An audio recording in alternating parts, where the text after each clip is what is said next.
Hey, what's happening, guys? I woke up yesterday morning around 4:30 to what I thought was a bird outside the window. I kept hearing tweet, tweet, tweet, tweet, tweet, tweet, tweet, tweet, tweet, tweet. Well, it turns out it wasn't a bird. Turns out it was this, the first alert carbon monoxide alarm. It's been here for some time.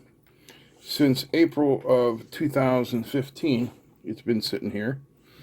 And 5 chirps, as you can see here, per minute equals end of life, replace alarm. So I thought what we could do today was open this thing up and see what's in it and see what may have failed. I've never looked in one of these before, but I've got an idea. So let me figure out if we can get this guy open here, huh? It can be a destructive opening, it doesn't matter. Because, we're never using this again. Give me 1 second to get her open. All right. As you can see, I got it open. Let's see if we can get it out.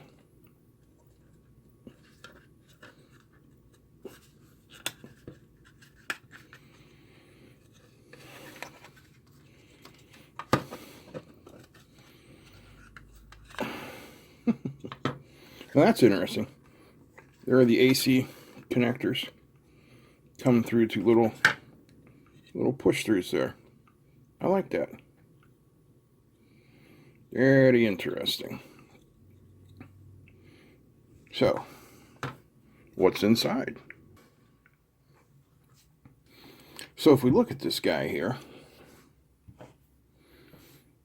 we see, well, I see 4 major components. This, which is probably the piezo sounder. We've got an electrolytic capacitor here.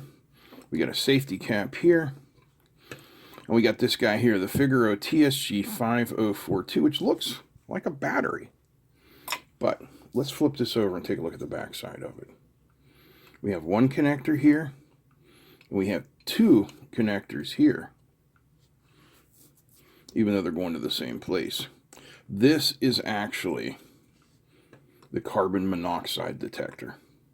Let me show you how it works. I gotta get a piece of paper. Okay, let's imagine that our container is like a square. It's just easier to think of it in this way.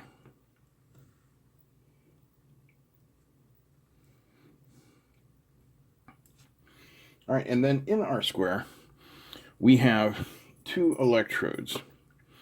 We have one that comes up like this, kind of and around, and then we have one that comes up like this. So in here, we have little, molecules of air, oxygen, nitrogen, trace amounts of other gases, carbon.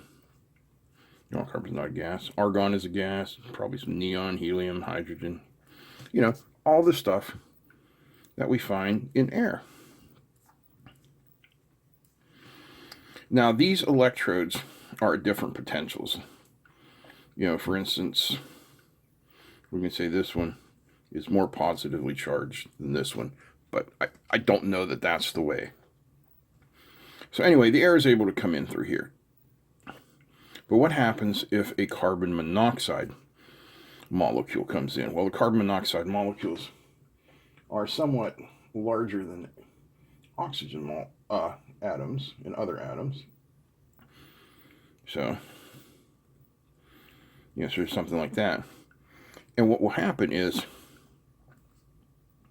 they will end up bridging that gap there and creating a small current between our 2 electrodes here. So that is how they work in principle. But what is also in here is an electrolyte material. And that's what fails on these. Just like a capacitor, eventually, in time, this electrolyte material will go bad. And these things have to be replaced. Just like an old capacitor, an old electrolytic capacitor that has a chemical in it will have to be replaced as well. And that's what's happened here. After, 7 years, the electrolyte in this has dried up from being used. And the current passing through it is going to be warm. It's going to warm the electrolyte up all the time. So let's see, what else do we see here. Let's zoom in and just take a look at the board. Focus, there we go. We got VPP1, VDD1, ground 1, ICSP data, RS232 ICSP clock, trigger. Oh, this is interesting. This is very interesting. No real components on the back. Now, this resistor, in addition with this capacitor, probably means we were looking at a capacitive dropper, because I don't see, yeah, there are 2 diodes there. It's probably still a capacitive dropper. That would be my guess anyway. There's a spot there for another capacitor. This looks like a spot for a connector.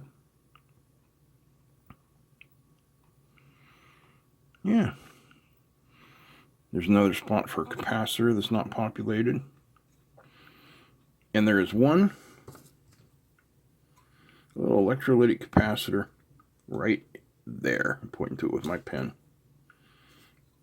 So anyway, these things aren't expensive anymore. They're $30 American or less. So I will put another one of these.